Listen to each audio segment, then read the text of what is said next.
What's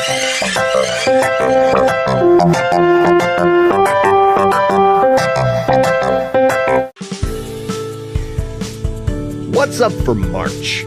A good time to catch Mercury. An eclipse approaches. And the dark side of the moon. March begins with Venus still hanging out low in the west after sunset, but it quickly drops out of the sky. By mid-month, it's getting lost in the glare of sunset. Once it gets dark, you'll find Jupiter and Mars high overhead, keeping you company through the evening. Mars sets a couple of hours after midnight this month, leaving the morning sky planet-free for the first time in a year. March also has the best opportunity this year for trying to spot fast-moving Mercury if you're in the northern hemisphere. It's only visible for a few weeks at a time every 3 to 4 months. This is because the speedy planet orbits the Sun in just 88 days, so it quickly shifts its position in the sky from day to day. It's always visible either just after sunset or just before sunrise. On March 7th through 9th, look for Mercury beginning about 30 minutes after sunset in the west, about 10 degrees above the horizon.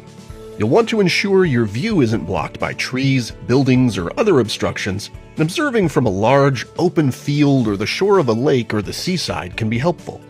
Spying Mercury isn't always easy, but catching the fleet-footed planet is a worthy goal for any skywatcher. There's a total lunar eclipse on the way this month, visible across the Americas. Lunar eclipses can be viewed from anywhere the moon is above the horizon at the time. The show unfolds overnight on March 13th and into the 14th depending on your time zone. Check the schedule for your area for precise timing. Now, during a total lunar eclipse, we watch as the moon passes through Earth's shadow. It first appears to have a bite taken out of one side, but as maximum eclipse nears, the moon transforms into a deep crimson orb.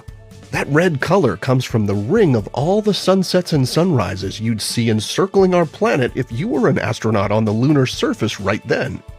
Afterward, the eclipse plays out in reverse, with the red color fading and the dark bite shrinking until the moon looks like its usual self again. And here's an interesting pattern. Eclipses always arrive in pairs. A couple of weeks before or after a lunar eclipse, there's always a solar eclipse. And this time, it's a partial solar eclipse that will be visible across eastern Canada, Greenland, and northern Europe. The moon has a dark side, but it may not be what you think. As it orbits around Earth each month, the moon is also rotating or spinning. So while we always see the same face of the moon, sunlight sweeps across the lunar surface every month as it rotates. This means there's no permanently dark side. The moon's dark side faces Earth when the moon passes between our planet and the sun each month. This is the moment when the moon is said to be new, as in a fresh start for its changing phases. The new moon is also located quite close to the sun in the sky, making it more or less invisible unless there's a solar eclipse. Nights around the new moon phase provide excellent opportunities for observing the sky, especially if you're using a telescope or doing astrophotography.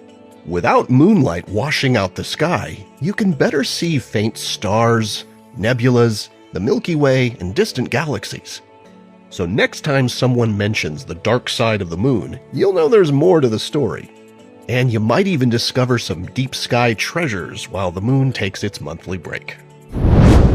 Here are the phases of the moon for March. Stay up to date on all of NASA's missions exploring the solar system and beyond at science.nasa.gov. I'm Preston Dykes from NASA's Jet Propulsion Laboratory, and that's what's up for this month.